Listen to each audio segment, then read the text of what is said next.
Bismillahirrahmanirrahim. Assalamualaikum warahmatullahi wabarakatuh. Perkenalkan, nama saya Rida Rizkyani dengan NIM I00023002. Berikut adalah lampiran untuk tugas saya pertemuan 14 mata kuliah makroekonomi syariah yang berupa rangkuman dari pertemuan 8 sampai 13. Yang pertama, pertemuan 8. Pertemuan 8 saya akan membahas mengenai 3 poin dengan tema tingkat pengangguran. Poin pertama, jumlah orang yang bekerja menjadi faktor penting selain pertumbuhan ekonomi. Poin yang kedua, dalam pasar tenaga kerja kita adalah supplier atau produsen. Maka kita bertanggung jawab dengan diri sendiri, perusahaan menjadi sisi demand.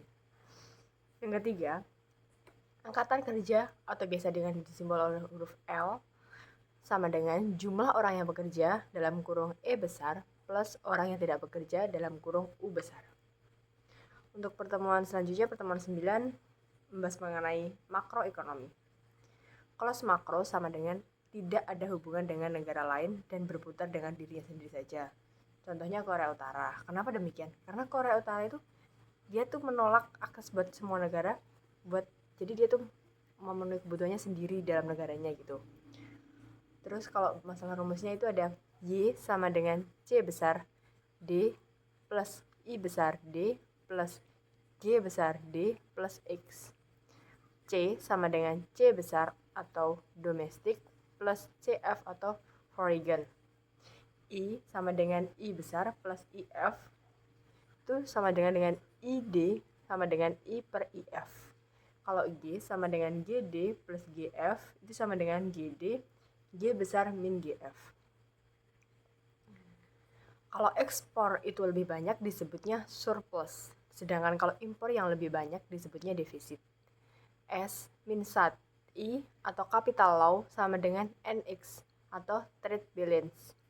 Persamaan identitas. 2 sama dengan 1 plus 1. Plus itu jika S lebih besar daripada I, sama dengan X lebih besar daripada M. Jika min itu S lebih kecil daripada 1 sama dengan X lebih kecil daripada M.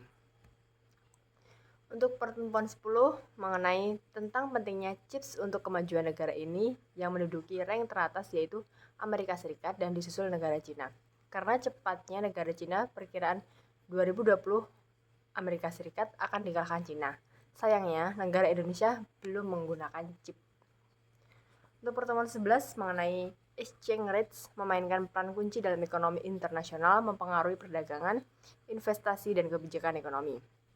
Real exchange rate mencerminkan data saing harga barang suatu negara, sedangkan nominal exchange rate menunjukkan harga relatif mata uang. Faktor seperti inflasi, kebijakan fiskal, dan kondisi pasar internasional memiliki dampak signifikan terhadap pergerakan nilai tukar. Pemahaman tentang nilai tukar memungkinkan negara membuat kebijakan lebih efektif untuk menjaga stabilitas ekonomi dan meningkatkan daya saing global. Untuk pertemuan 12 membahas mengenai makroekonomi syariah, depresiasi dan apresiasi. Depresiasi itu kondisi di mana semakin banyak rupiah yang dibutuhkan untuk mendapatkan $1, sedangkan apresiasi itu semakin sedikit rupiah yang dibutuhkan untuk mendapatkan $1. 15.000 US dollar sama dengan 16.000 US dollar disebut depresiasi. 15.000 itu menjadi 16.000 itu disebut depresiasi, sedangkan kalau 15.000 ke 14.000 itu disebut apresiasi. Menguat atau melemah tergantung supply dan demand terhadap mata uang. Overvalue dibagi nominal lebih besar real.